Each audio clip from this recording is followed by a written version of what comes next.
నిన్నటి రోజు అనగా 18th సెప్టెంబర్ రోజున పారల్లి శైలజ అని కురకొండ నివాసి పోలీస్ స్టేషన్కి వచ్చి వాళ్ళ యొక్క భర్త సురేష్ ఆర్థిక ఇబ్బందులతో అదేవిధంగా మద్యానికి బానిసై 17th రోజు ఈవినింగ్ 6:30 to 7 ప్రాంతంలో వాళ్ళ ఇంట్లోని బెడ్రూమ్లో ఆత్మహత్య చేసుకుందని చెప్పి ఒక దరఖాస్తు ఇవ్వడం జరిగింది. దాని మీద ఎటువంటి అనుమానం లేదు అని చెప్పి దరఖాస్తు ఇవ్వడం జరిగింది. దాని మీద ఇనిషియల్గా 174 సస్పీషియస్ కింద ఒక కేసు మన కొత్త బిఎన్ఎస్ ప్రకారంగా 194 బిఎన్ఎస్ఎస్ కింద కేసు నమోదు చేసుకుని దర్యాప్తు ప్రారంభించడం జరిగింది.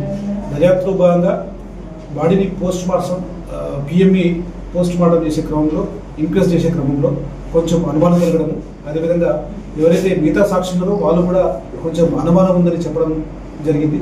దాంట్లో భాగంగా ఈరోజు ఉదయం ఈ పారల్లి శైలజ ఎవరైతే కంప్లైంట్ ఉందో ఆమెను వారి యొక్క కుమారుడిని పోలీస్ స్టేషన్కి పిలిపించి టెక్నికల్ వేలా ఇంటరాగేషన్ చేయగా ఆ మహిళ తానే తన భర్తను చంపినట్లుగా ఒప్పుకోవడం జరిగింది.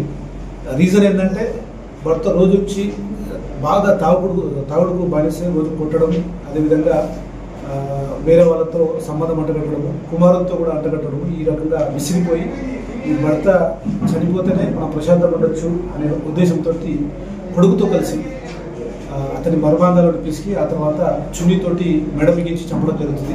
ఆ తర్వాత ఎవరికి అనుమానం రాకుండా వారింట్లోనే బెడ్రూమ్లోనే ఒక చీరతో ఉరేసి బయటి వారికి ఆత్మహత్య చేసుకుని అనేది ఒక ప్రాపగండ చేయడం జరిగింది. బట్ దర్యాప్తులో భాగంగా అన్ని విషయాలు నిజాలు బయటకు వచ్చినాయి. ఆమెను అదేవిధంగా ఆమె యొక్క కుమారుని ఇద్దరిని కూడా ఈరోజు రిమాండ్కు పంపించడం జరుగుతుంది.